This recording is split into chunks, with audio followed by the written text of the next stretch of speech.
las centrales termoeléctricas son las que deben reemplazar a las hidroeléctricas en época de estiaje. La crisis energética es inducida y eso la ciudadanía debe de recordar. Los apagones van a ser persistentes en el 2025.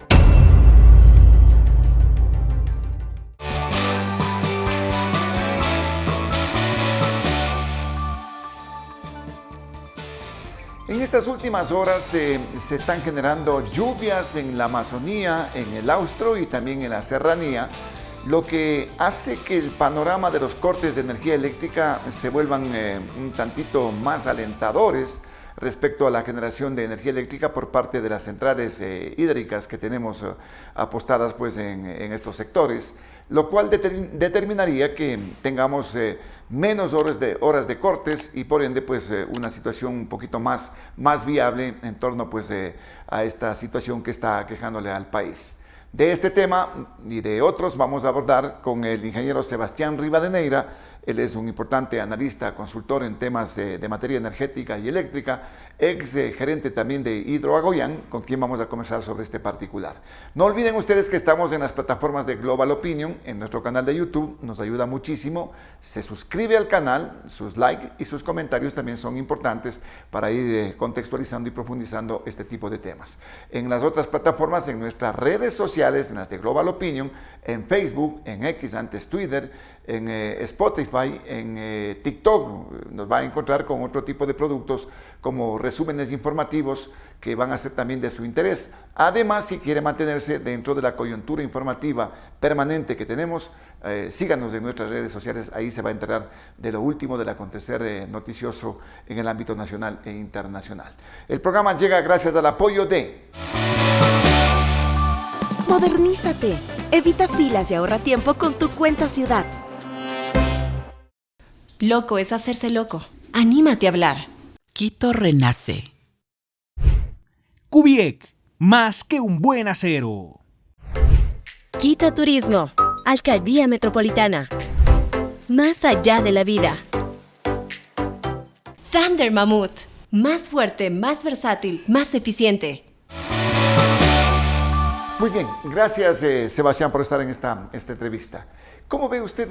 ¿Es un panorama alentador el que tenemos? Como que nos pone un poquito más alegres quizás el hecho de que las centrales hidroeléctricas como Coca-Cola Sinclair, que a propósito ha sido tan cuestionada Coca-Cola, esté funcionando, esté generando más energía. Creo que está con un 50-60% de actividad de producción de energía en este momento, al igual que las lluvias que caen en el Austro son alentadoras para seguir subiendo este embalse de Mazar, que propiciaría también el funcionamiento de las centrales de Paute fundamentalmente. ¿Debemos sentirnos alentadores, alegres en este caso? Alegres mientras las lluvias duren. Sin embargo, las lluvias de 2 días proporcionan energía eléctrica para 4 días y nuevamente vuelve al mes de sequía que es noviembre. Históricamente, las estaciones meteorológicas, las 173 que están en el país, han medido durante 40 años y han determinado que los ciclos de octubre, noviembre y diciembre son meses secos, especialmente el mes de noviembre. ¿Qué significa? Que estas lluvias esporádicas lo único que hacen es causarnos un placebo en cuanto a la generación de energía hidroeléctrica. O sea, no es que esto ya terminó la situación y ya vamos a tener energía eléctrica, las centrales hídricas ya van a comenzar a funcionar casi en la producción del 100% de su capacidad. Las centrales hidroeléctricas recuperarán el 100% de la producción a partir del mes de mayo. ¿Por qué? Porque de mayo del próximo año, porque mayo, junio y julio son las más altas lluvias. Entonces se espera que en febrero y marzo, cuando ya los caudales están nominales, las empresas, en este caso generadoras, utilicen la máxima capacidad de sus turbinas. Y por supuesto los meses de mayo, junio y julio acumularán en los embalses la mayor cantidad de energía para que esté disponible durante los meses a partir de septiembre. Lo ideal sería que sea a partir de octubre, porque en el año 2025 también van a haber apagones, claro, debido a la falta de reservas energéticas. Usted dice que vamos a seguir con este problema, con esta crisis de energía ¿Y los apagones van a ser persistentes? Los apagones van a ser persistentes en el 2025 por varias razones.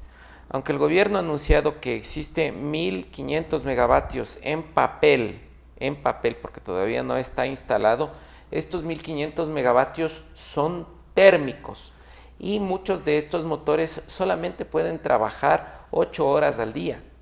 Entonces estos 1.500 megavatios de potencia transformado a energía equivaldría a algo así como a unos 1.800 gigavatios hora al año, mientras que los mismos 1.500 megavatios de Coca-Cola Sinclair producen 8.000 gigavatios hora al año, es decir, 4 veces más.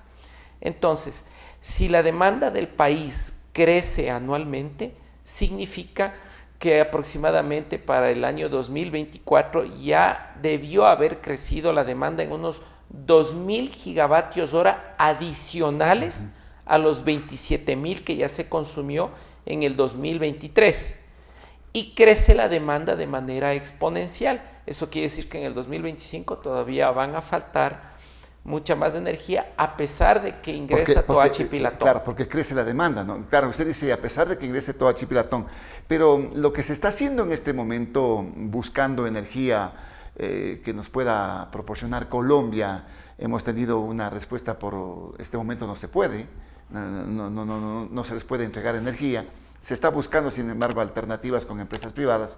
Los motores y lo que se piensa, Toachi Pilatón, que entrará también en funcionamiento parcialmente en el mes de diciembre con sus turbinas a prueba, no van a ser suficientes en consecuencia para cubrir este bache, esta crisis en este momento.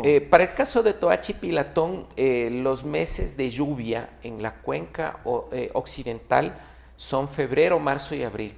Y son unas lluvias torrenciales y bastante fuertes. Eso significa que el embalse se llenará relativamente mucho más rápido, la represa, e iniciarán las pruebas de asentamiento de la maquinaria. Es decir, a baja velocidad ver cómo se comportan los cojinetes, sistemas de enfriamiento, de lubricación y un sinnúmero de elementos que compone una central hidroeléctrica, y después de que supere la etapa de prueba estará apta para la operación comercial de manera paulatina. Siempre cuando se instala nueva maquinaria, siempre existen problemas y ajustes de ingeniería que se lo tiene que hacer, pero la época de estiaje dura octubre, noviembre y diciembre de todos los años. Tampoco hay agua, en este caso la cuenca oriental. Si nos revisemos los caudales, por ejemplo, de la central Manduriaco, que se encuentra en el Guayabamba, o me parece que hay Mina San Francisco, que me parece que también está en esta cordillera. Los caudales también son bajos. Entonces la ciudadanía no debe de olvidar que las centrales termoeléctricas son las que deben reemplazar a las hidroeléctricas en época de estiaje. La clave está, Osvaldo, en ver qué tipo de fuente energética térmica es la que debe apoyar a esto, porque si nosotros vamos a seguir utilizando de manera indiscriminada motores, combustible, diésel, fuel y todo eso, tenemos una oportunidad perdida de, en lugar de exportar estos hidrocarburos que en algo ayudaría a la economía del país, más bien nos estamos autoconsumiendo.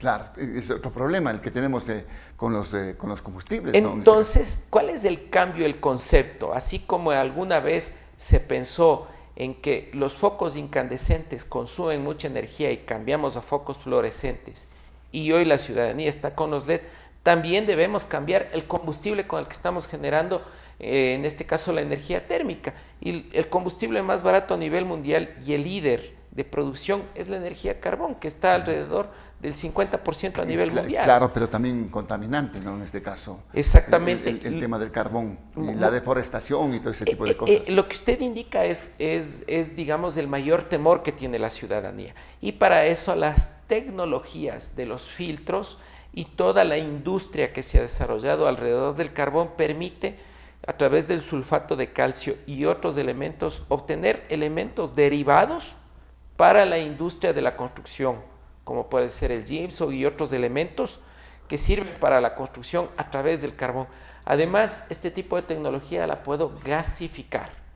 Y lo mejor de todo es que el carbón, al ser quemado en los calderos, el caldero en sí, o sea, un caldero con un buen diseño, puede quemar otro tipo de materia orgánica, es decir, todo lo que posea carbón, todo lo que es basura, bagazo de petróleo. Claro. Pensemos toda la contaminación de plásticos que existen en las playas. Se puede generar todo eso se puede recoger y esa es una basura que se la puede quemar en el caldero conjuntamente con el carbón, porque no es que solita va la basura, pero eso puede generar energía y por supuesto con las medidas ambientales. De hecho, esta es una gran oportunidad para que el país tenga un plan masivo de reforestación. Alternativas no faltan, digamos, en este caso.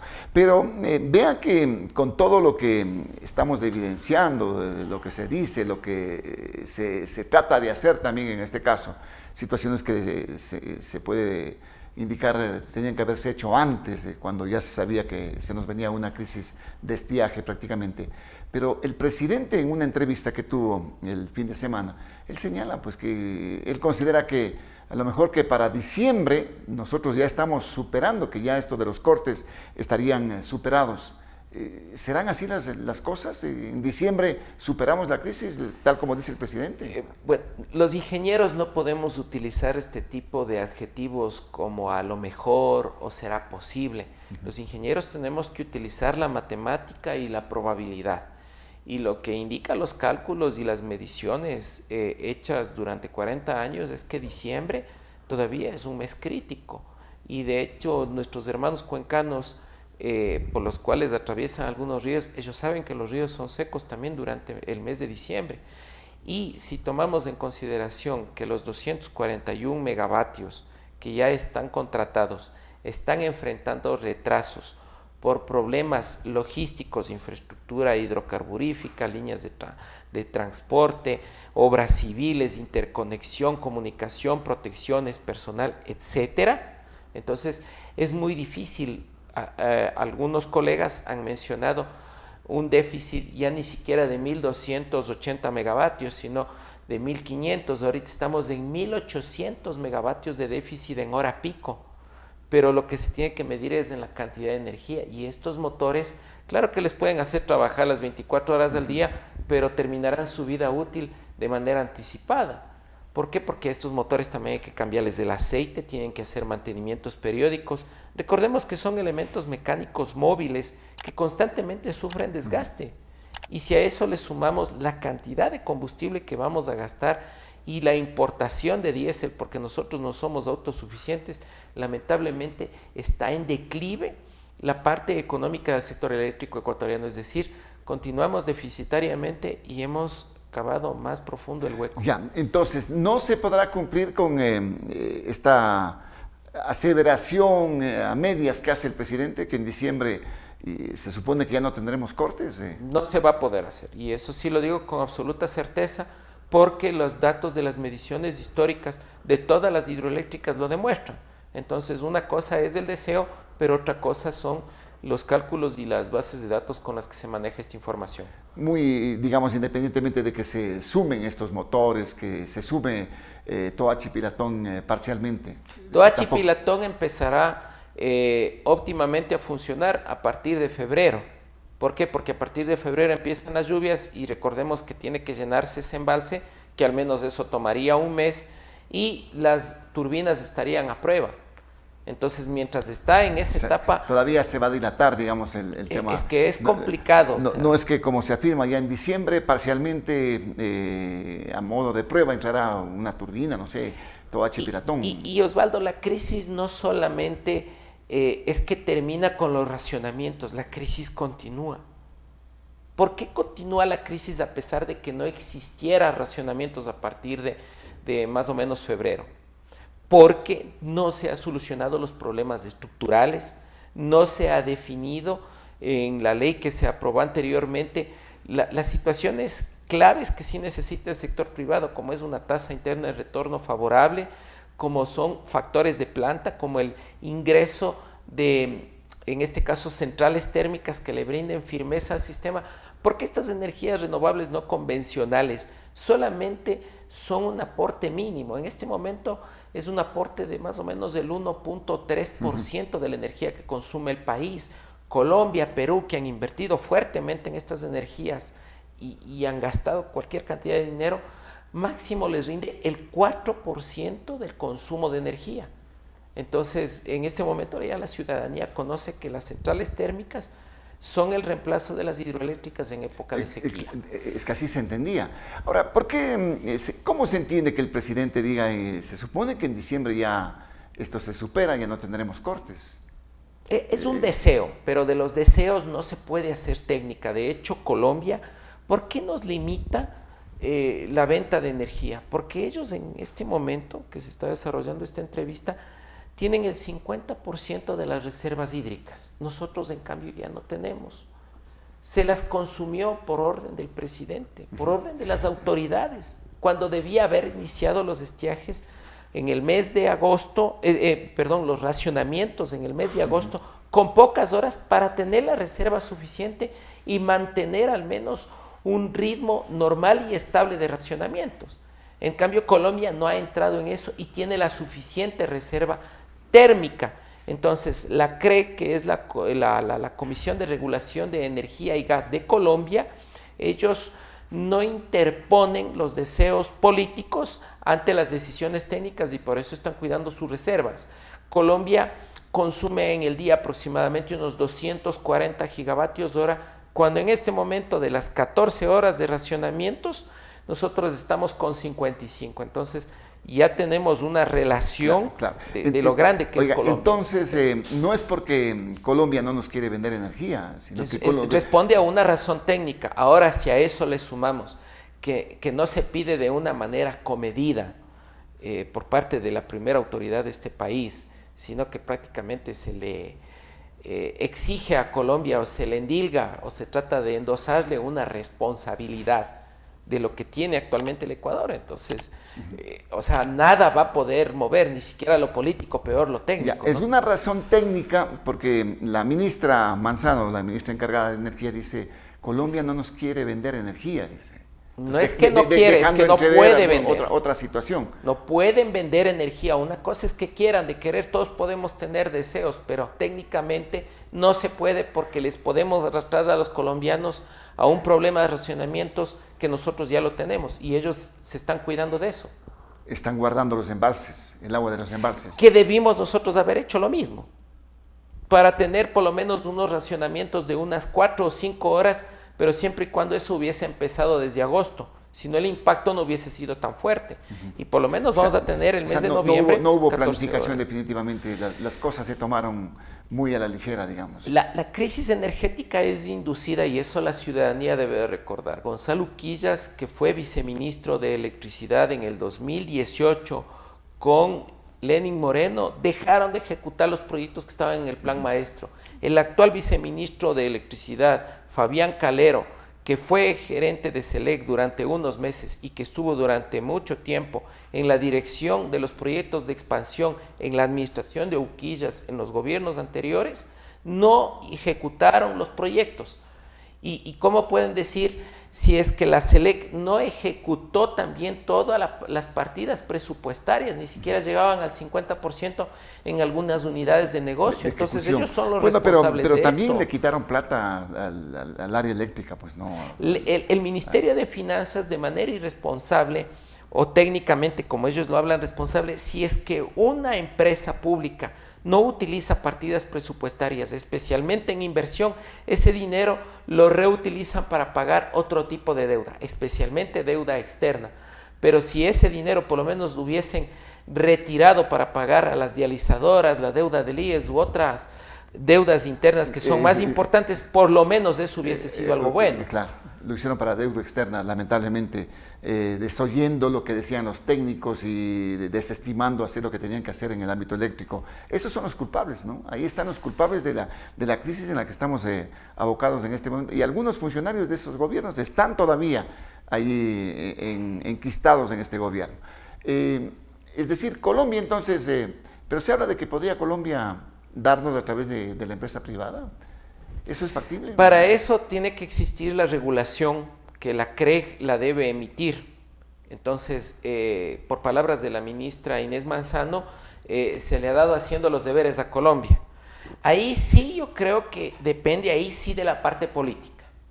que si nosotros le damos prácticamente un borrador, como Ecuador, le damos un borrador para que internamente Colombia lo analice y prepare la normativa, eso sí depende de una decisión política, analizando desde el orden técnico, es decir, que la normativa contemple lo necesario, pero también recordemos que la extensión territorial de Colombia es muy grande y el sistema eléctrico de potencia de Colombia también sufre de fluctuaciones o variaciones en alto voltaje y ellos tienen que cuidar la robustez de su sistema. Entonces, esto ya depende del análisis interno. No es tan simple que esta es empresa privada y yo le vendo, tengo la potestad para vender a quien quiera, y en este caso al Ecuador. No es así, porque también pudiéramos decir, nosotros tenemos una línea de interconexión con el Perú y véndale Colombia al Perú. No ocurre eso porque existen restricciones de orden técnico, no solamente es el voltaje, sino en este caso el calibre de los conductores. Recordemos que Colombia nos ha vendido históricamente hasta 10 gigavatios hora al día. Esos 10 gigavatios hora al día, para que la gente lo entienda, son 4 horas más de luz. Ya. Pero no se puede más. Pero es algo, ¿no? 4 horas más de luz. La barcaza da 45 horas de luz al día. Algo es algo.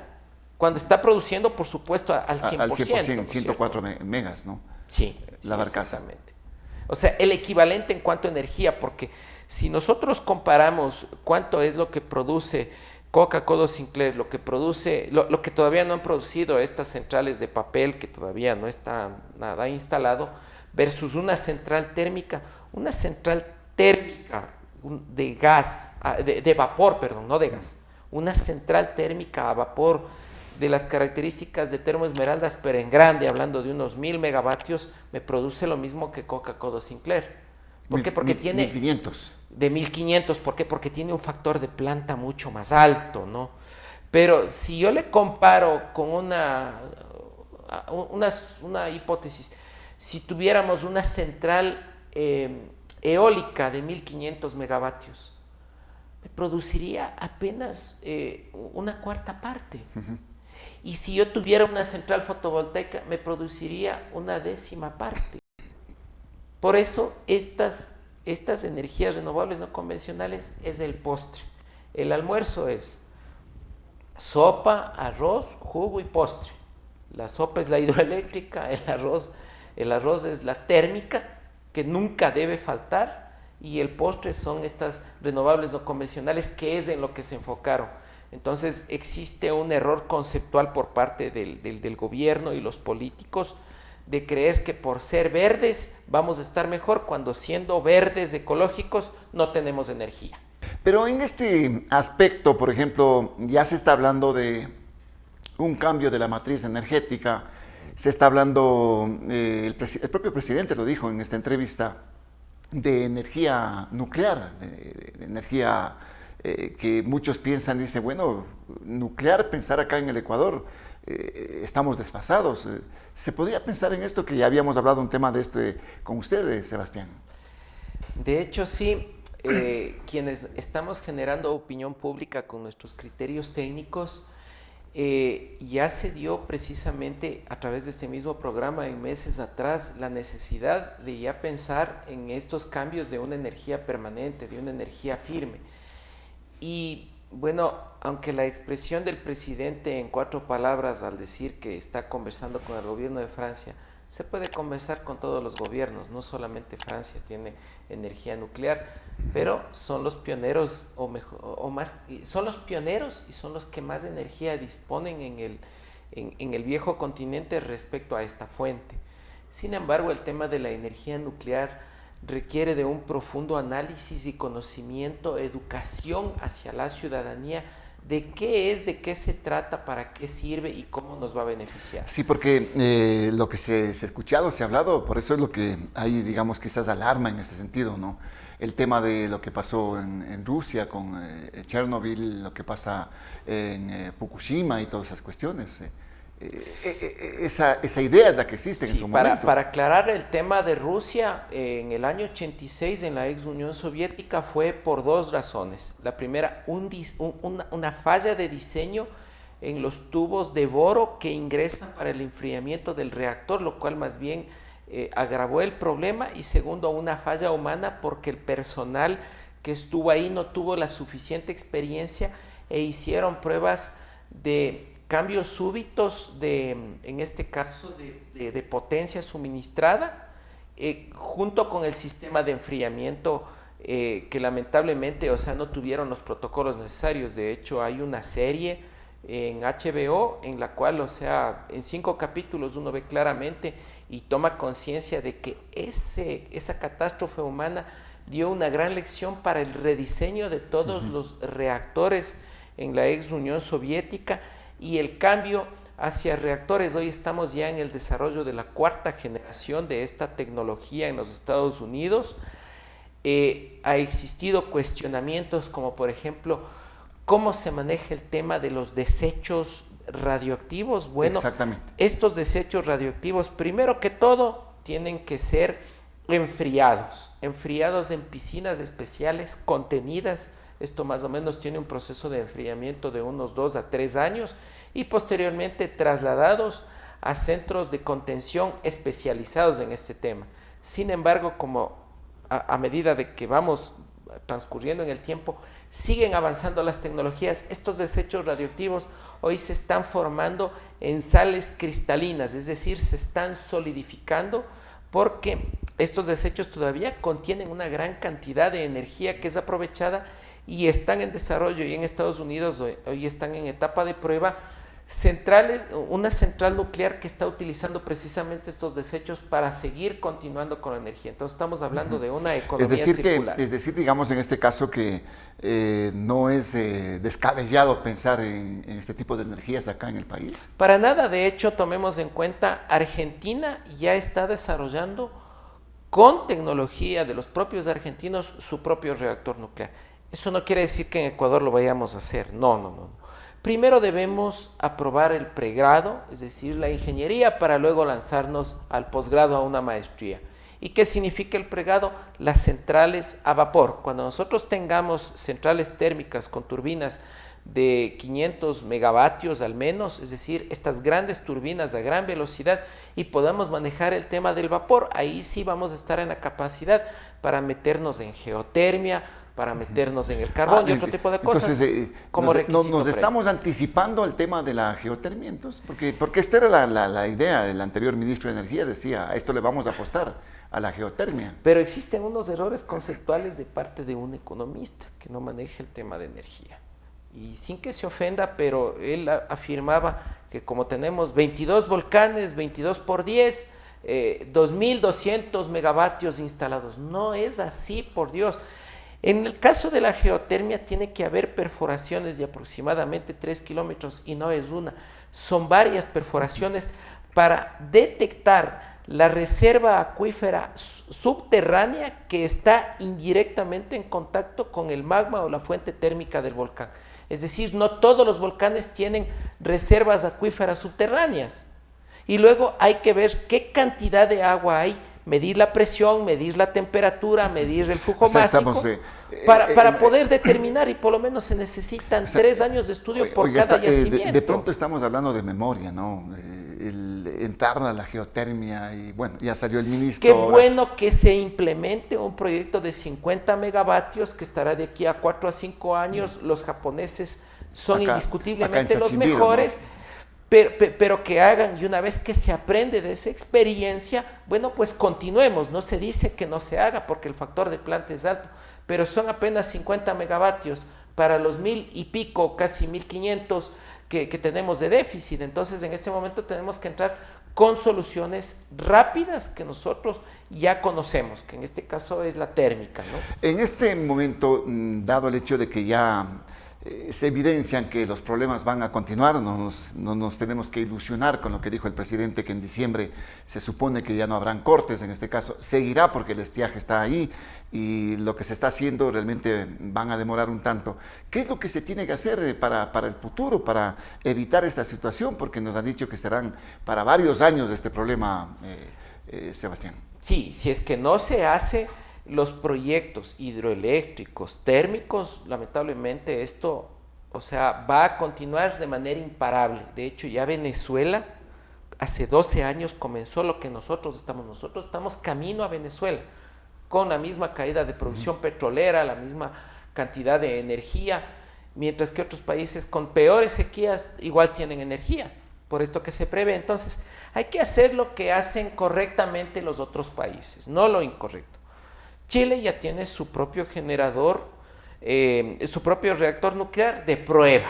Argentina tiene, Brasil tiene, México tiene, nuestros vecinos peruanos ya están cotizando, no hablando, sino ejecutando cotizaciones para que, en este caso, lo más seguro es que el Reino Unido, a través de la Rolls-Royce, que no solamente fabrica autos, ¿sí?, fabriquen, en este caso, SMR, Small Modular Reactor, es decir, reactores nucleares pequeños de hasta 300 megavatios, y se ha instalado en el sector de Iquitos, que es un sector muy lejano del oriente peruano, en donde no llega la red de transmisión de energía en alto voltaje, para brindar precisamente una confiabilidad. Entonces, ¿qué es lo que tiene que hacer el Ecuador? Si se lanza por los reactores nucleares enormes, eso le va a tomar al menos 8 o 10 años.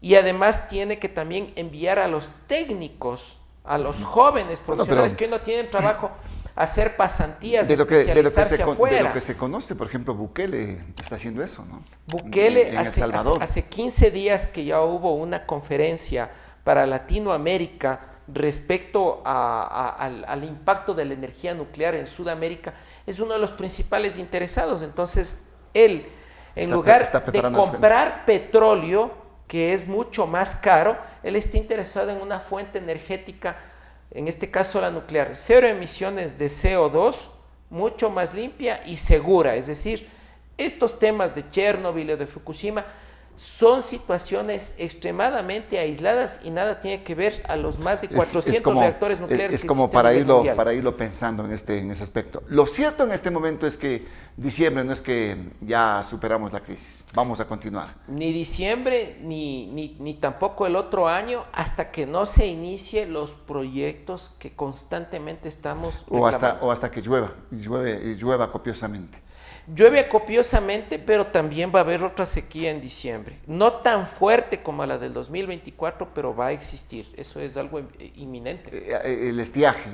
Todos los años. Y a lo mejor, si no se toman las medidas que ustedes están señalando, esta situación puede repetirse acá en nuestro medio. Sebastián, agradecido con su presencia, muy amable. Un placer, Osvaldo, y a toda la audiencia. Gracias al ingeniero Sebastián Rivadeneira, analista en temas energéticos, académico universitarios y temas eléctricos igualmente, y ex gerente de Hidro Agoyán, que ha estado con nosotros en este análisis. No se superó la situación de la crisis, no se supera en el mes de diciembre, como lo están señalando, así que habrán que seguirse tomando medidas al respecto. No olviden que estamos en las plataformas de Global Opinion, en nuestro canal de YouTube, se suscribe y nos ayuda muchísimo también con sus comentarios y sus likes. Las otras plataformas, nuestras redes sociales, le van a entregar información, resúmenes informativos de otro tipo, en el ámbito nacional e internacional, y también en la coyuntura noticiosa, informativa, permanentemente en nuestras redes sociales. Así que síganos también en nuestras redes sociales. El programa llegó gracias al apoyo de... Modernízate. Evita filas y ahorra tiempo con tu cuenta Ciudad. Loco es hacerse loco. Anímate a hablar. Quito renace. Cubiec, más que un buen acero. Quito Turismo. Alcaldía Metropolitana. Más allá de la vida. Thunder Mammoth. Más fuerte, más versátil, más eficiente.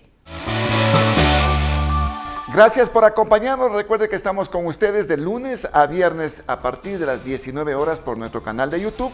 Nos vemos el día de mañana con un nuevo personaje y un nuevo tema. Dele like al programa y compártalo. Soy Osvaldo Morocho Ampudia. Nos vemos muy pronto.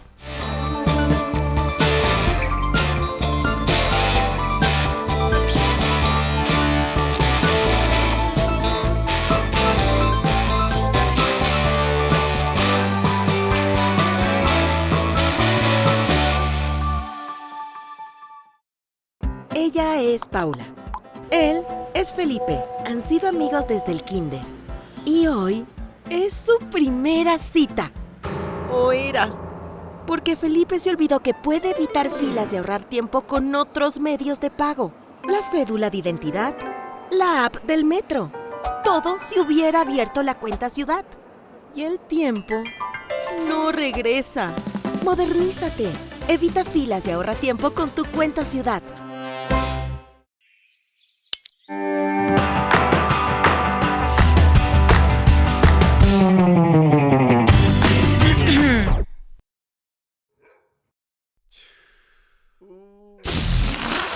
Hay cosas incómodas. Hablar de salud mental no debería ser una de ellas. Lo loco es hacerse el loco. Anímate a hablar de salud mental. Para atención gratuita en salud mental, llama al 101, opción 9. Alcaldía de Quito. Quito renace. Autorización número 3159. CNE, Elecciones Generales 2025.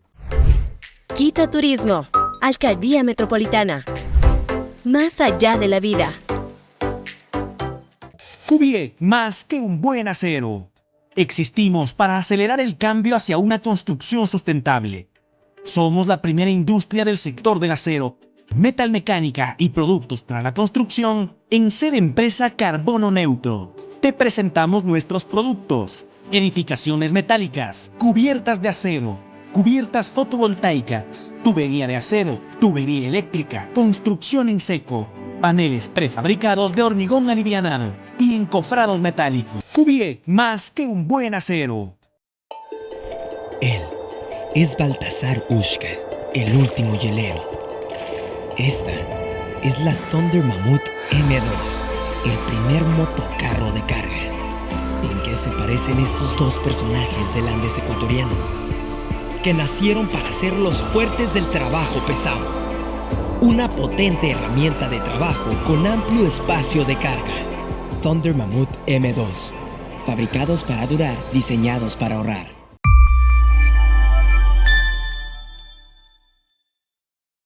Los criterios de nuestros invitados no representan la opinión de este medio de comunicación.